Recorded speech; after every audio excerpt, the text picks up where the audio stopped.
6 জুলাইৰ পৰা 10 জুলাইলৈ অসম সাহিত্য সভাৰ শতদল শাখা ভাৰতীয় অধ্যয়ন চক্ৰৰ সৰ্থেবাৰীৰ উদ্যোগত 5 দিনীয়াকৈ ঘোষা নামৰ প্ৰশিক্ষণ কাৰ্যসূচী আমি হাতত লৈছোঁ। এই ঘোষা নামৰ কাৰ্যসূচী আমি হাতত লোৱাৰ উদ্দেশ্য হৈছে যুৱক যুৱতী তথা ছাত্ৰ ছাত্ৰীসকলক অকণ মহাপুৰুষ দুজনাৰ যিটো নাম কীৰ্তন সেই নাম কীৰ্তনৰ প্ৰতি আকৰ্ষিত কৰা। আৰু আজি আমি সততে দেখিছোঁ যে আমাৰ যুৱ প্ৰজন্মই এই ধাৰ্মিক বা আধ্যাত্মিক চিন্তাৰ পৰা আঁতৰি সস্তীয়া চিন্তাত ব্ৰতী হৈ আছে।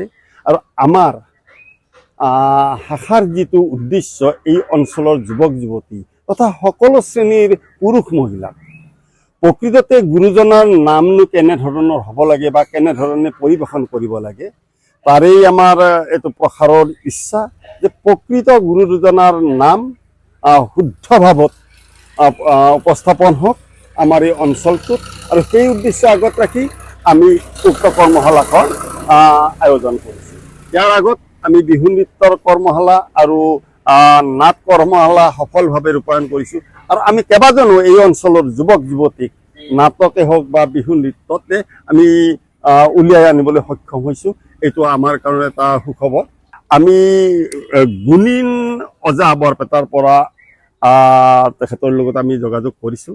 তেখেত আহিব আৰু আমাৰ স্থানীয় কিছুমান পাঠকেও গুৰু দুজনাৰ নামৰ প্ৰতি যিখিনি মানুহৰ ধ্যান ধাৰণা আছে তেনেকুৱা ব্যক্তিকো আমি দিম। কিন্তু মুখ্যতঃ আমাৰ গুণীন ওজাদেৱে তেখেতে 5 দিন আমাৰ কাৰ্যসূচীটো চলাই দিব। স্থানটো আৰু যোগাযোগৰ স্থানটো হৈছে আমাৰ সৰ্থেবাৰীৰ গাতে লাগি থকা মহাপুৰুষ শ্ৰী শ্ৰী মাধৱদেৱৰ পদশিলা সত্ৰ। আমাৰ বজাৰৰ ওচৰতে আছে এই সত্ৰখন। আৰু ইয়াত অংশগ্ৰহণৰ কাৰণত আমি প্ৰতিজন শিকাৰুৰ পৰা 120 টকাকৈ ধাৰ্য কৰিছোঁ।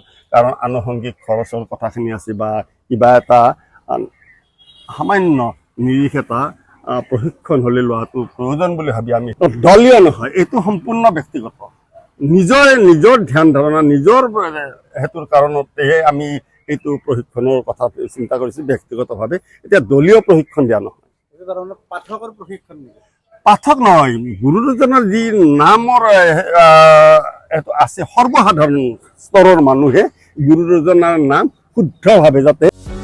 যিকোনো খবৰৰ বাবে যোগাযোগ কৰক আমাৰ এই নম্বৰত 9181 307 2221।